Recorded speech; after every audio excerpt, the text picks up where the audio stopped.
Bonjour à tous, bienvenue à notre méditation quotidienne. Nous sommes aujourd'hui dans la deuxième lettre de Paul à Timothée. Au chapitre 1, depuis quelques jours, nous avons commencé à méditer cette belle lettre que Dieu a mis à cœur à son apôtre Paul. Il lui a mis à cœur d'écrire à son protégé Timothée, ce jeune pasteur, cet ouvrier dans l'œuvre de Dieu, qui a besoin d'encouragement, qui a besoin de conseils, qui a besoin d'être encouragé, fortifié dans sa foi. Et Paul, qui est maintenant un homme mûr, avec beaucoup d'expérience, prend à cœur d'aider ce jeune pasteur.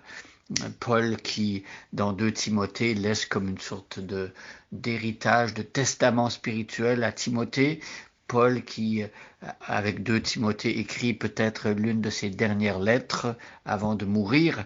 Et donc, on veut lire cette lettre avec beaucoup d'intérêt. On veut apprendre par la bouche de l'apôtre Paul, par sa plume, plus précisément, ce qu'il a à dire à ce jeune pasteur. Nous voulons nous-mêmes également profiter de l'expérience de l'apôtre Paul, de son inspiration et écouter ce qu'il a à dire parce que les encouragements que Paul va donner à Timothée seront aussi très importantes pour tout chrétien qui veut servir Dieu et qui veut grandir spirituellement, qui veut être fidèle et aller jusqu'au bout de sa mission. Alors je vais commencer à lire aujourd'hui au verset 1 de 2 Timothée. Je vous laisse un petit peu de temps pour aller chercher votre Bible. Donc vous l'ouvrez à 2 Timothée chapitre 1. Je lis dans la version du Summer, mais si vous avez une autre version, c'est pareil, avec des mots un peu différents. Parfois, quand on traduit d'une langue à l'autre, il y a des équivalences, il y a des mots qui veulent dire la même chose. On a le choix entre prendre celui-là ou l'autre là, mais au fond, c'est la même définition. Alors, je lis dans la version Summer et je lis à partir du verset 1. Paul, apôtre de Jésus-Christ par la volonté de Dieu, chargé d'annoncer la vie promise par Dieu et accessible dans l'union avec Jésus-Christ, salue Timothée, son cher enfant. Que Dieu le Père et Jésus-Christ notre Seigneur t'accordent grâce, compassion et paix. Je suis reconnaissant envers Dieu que je sers avec une conscience pure, à l'exemple de mes ancêtres, lorsque continuellement, nuit et jour, je fais mention de toi dans mes prières. Je me rappelle tes larmes, et j'éprouve un vif désir de te revoir afin d'être rempli de joie. Je garde le souvenir de ta foi sincère, cette foi qui se trouvait déjà chez ta grand-mère Loïs et ta mère Eunice. À présent, elle habite aussi en toi. J'en suis pleinement convaincu. C'est pourquoi je te le rappelle, ravive le don que Dieu t'a fait dans sa grâce lorsque je t'ai imposé les mains. Dieu nous a donné un esprit qui, loin de faire de nous des lâches, nous rend forts, aimants et réfléchis. Alors ici, si on connecte le verset 6 au verset 7, on peut se rendre compte du lien qu'il y a entre les deux. Lorsque Paul a imposé les mains, eh bien, c'est comme si l'Esprit de Dieu avait investi Timothée de certains dons spirituels pour lui permettre d'accomplir une tâche que Dieu lui avait confiée.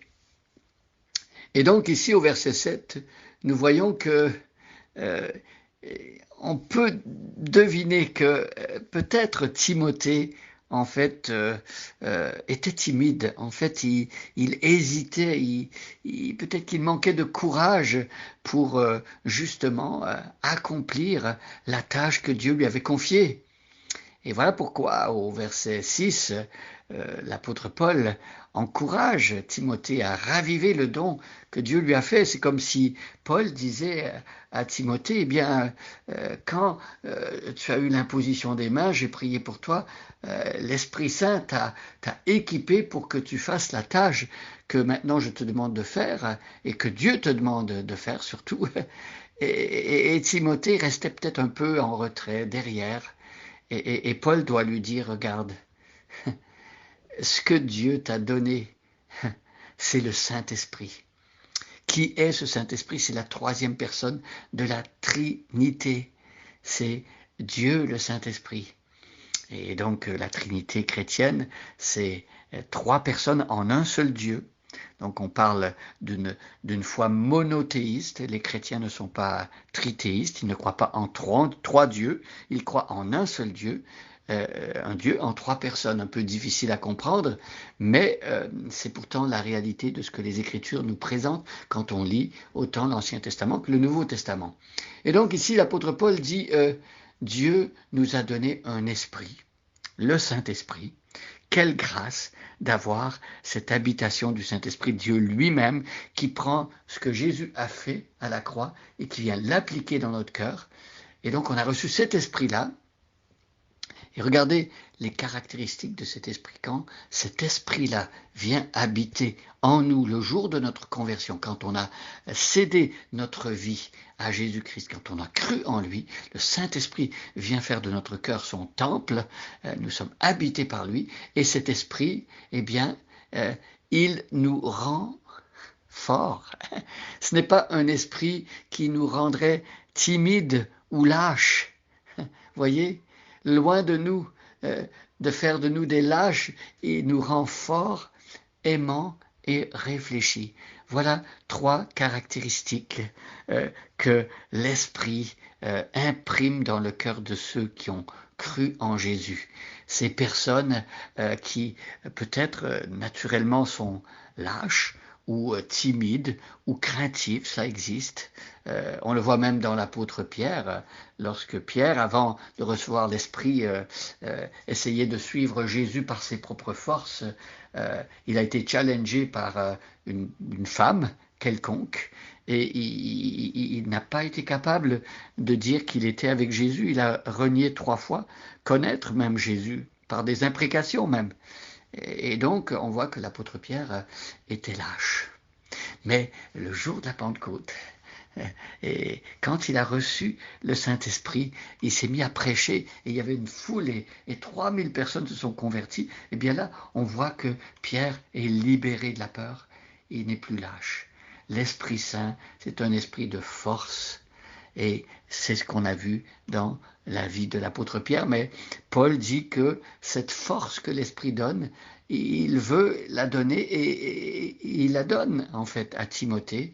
Et Timothée doit croire que Dieu lui donne cette force, et nous-mêmes, nous sommes appelés à croire que Dieu nous donne aussi la force, le courage, et nous voulons nous laisser transformer par ce Saint-Esprit de plus en plus, pour devenir de plus en plus ces personnes audacieuses, ferventes, remplies de courage. Que Dieu nous aide. Alors, il n'y a pas que le courage. Cet Esprit Saint que Dieu met en nous, il nous rend aimants. Alors on a lu dans Galates chapitre 22, une autre lettre de Paul, ceux qui ont lu le Nouveau Testament. Ceux qui ne connaissent pas, eh bien Galates 25-22 nous dit que le fruit de l'esprit, c'est l'amour, la paix, la joie, etc. Et c'est un fruit qui est décliné en 9 aspects. Et donc la première caractéristique, le premier aspect de ce fruit, c'est donc l'amour. Quand l'Esprit vient vivre en nous, il nous donne un amour. Et donc, pourquoi est-ce que Timothée aurait envie de mettre en pratique les dons qu'il a reçus et d'obéir à Dieu? C'est parce que c'est l'amour qui l'anime. Il a un esprit d'amour qui va l'amener à aller vers les autres et à les servir et à leur transmettre les messages que Dieu a confiés à son serviteur. Voyez?